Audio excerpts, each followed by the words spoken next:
With the wide range of genres that anime has, it is a certainty that a scene will be prevailed by somewhat generic copies of one another. These shows can be surely enjoyable, but when you finish them, it leaves really zero to none emotional impact.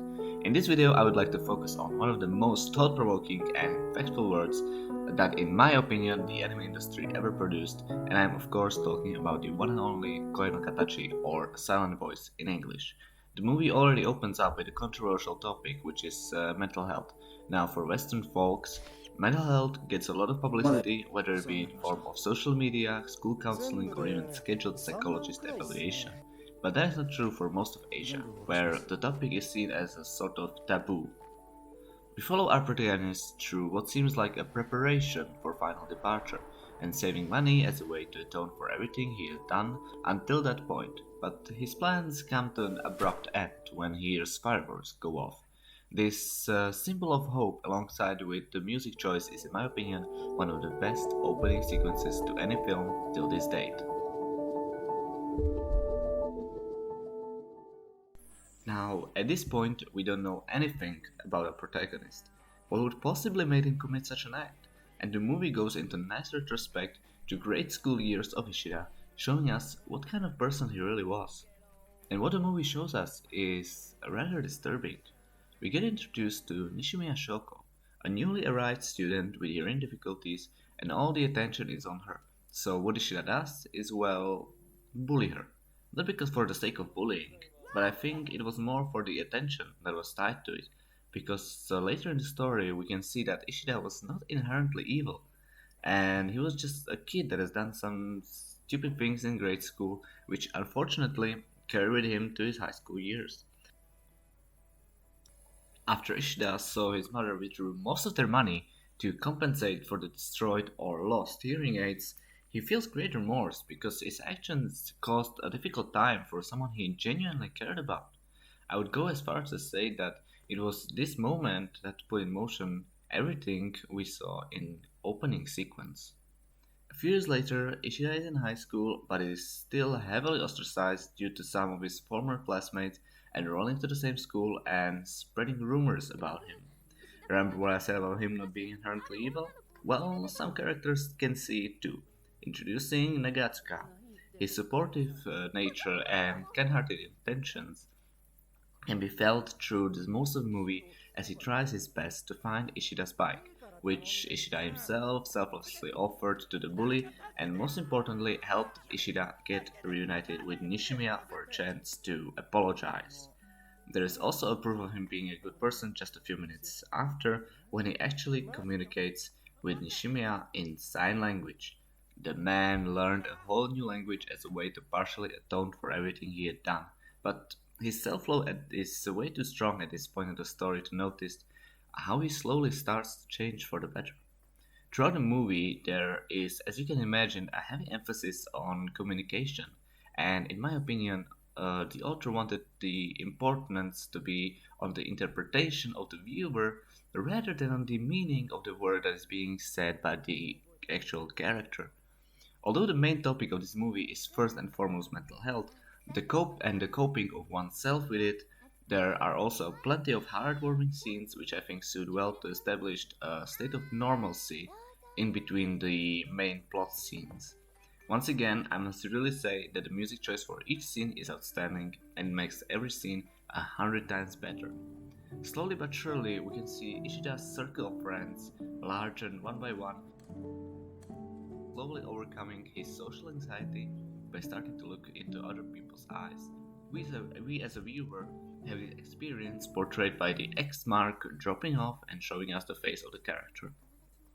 A beautiful part is when they are in an amusement park and Ueno, a character that in my opinion symbolizes the refusal of personal growth, introduces Ishida to his former friend from grade school, Shimada, in hopes that it will revive some of the older memories and she will have her old bully friend group back, which is then said later in one of the scenes.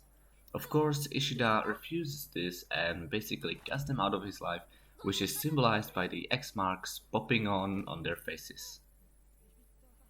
After being told by Nishimiya that being with her will only bring him misery, Ishida decides to ramp up his efforts in order to at least partially fix every mistake he had done. This may seem like a forced act just to make her feel better, but we know that Ishida genuinely cares about her and wants to make things at least somewhat better. In the last half an hour of the film, we are properly introduced to Shoko's and Yuzuru's mother when Ishida is invited as a helping hand to bake a cake. But I think it was more of a test from the two sisters as to how their mother would react. With Ishida successfully alive, he gets invited to Fireworks Festival, which I think is a great step forward considering that just a few scenes ago they were afraid that he would literally get killed. Alright, since I'm gonna delve a little bit into the ending of the film, and that is a heavy spoiler territory, I suggest that you, if you haven't watched the film, that you click on the timestamp on the screen right now, or you go and watch the film and come back later on. Midway through the festival, Nishimiya excuses herself by saying she needs to study, and it is in this part of the film that the attention to detail truly shines. When parting, Nishimiya uses goodbye instead of her usual see you again. Ishida, stunned by this, offers to walk her home, but Nishimiya declines. Just a few minutes later, Yuzuru asks him if he can go and grab the camera from their home, which was a perfect excuse that, in my opinion, he was looking for to go and see Nishimiya. With Ishida gently opening the door and grabbing the camera, we can see Nishimiya on the balcony ready to jump and Ishida coming just in the nick of time to catch her, but in turn sacrificing himself, falling into the river and falling into coma.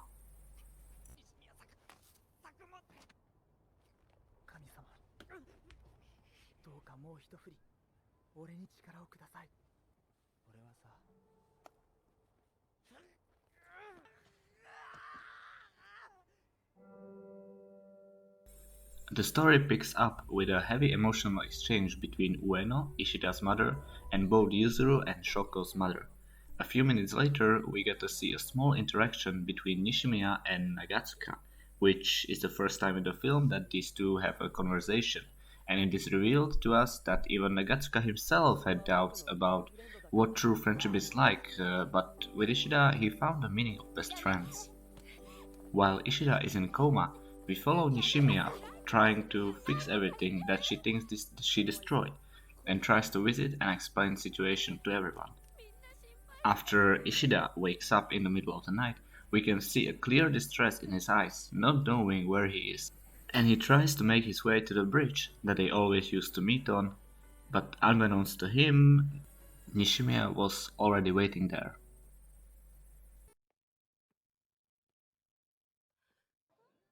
This movie, with its ending, is something truly magnificent that I think everyone should experience on their own at least once. As I said in the opening sequence, the film tackles mainly mental health, but also self loathing and the importance of loving oneself, which is, in my opinion, the most important but also the most difficult thing for oneself. When I first watched this movie, it was hard to distinguish the blurred line between the retrospect and an actual story. But in hindsight, it is painfully obvious, so I definitely recommend watching it twice with maybe a week gap to really take in all those emotions that I can assure you will be feeling. The film closes with one of the best ending scenes in cinematography, with our protagonist conquering his social anxiety, and again we can witness a splendid combination of music and visuals that easily surpass any other film.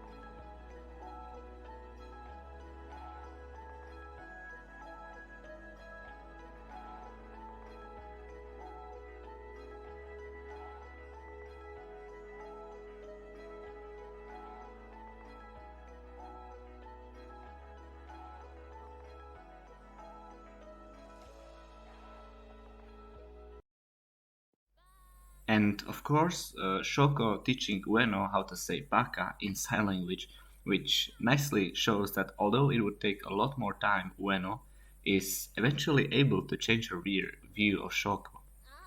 Anyway, I hope you enjoyed this video. It took more than expected, and even though I would want to have at least once a week upload, it is highly unlikely considering the workload, but I will try to make at least one video once every 2 weeks, breaking down or reviewing different anime films or series, or making other anime content related all together, so hopefully you will like that.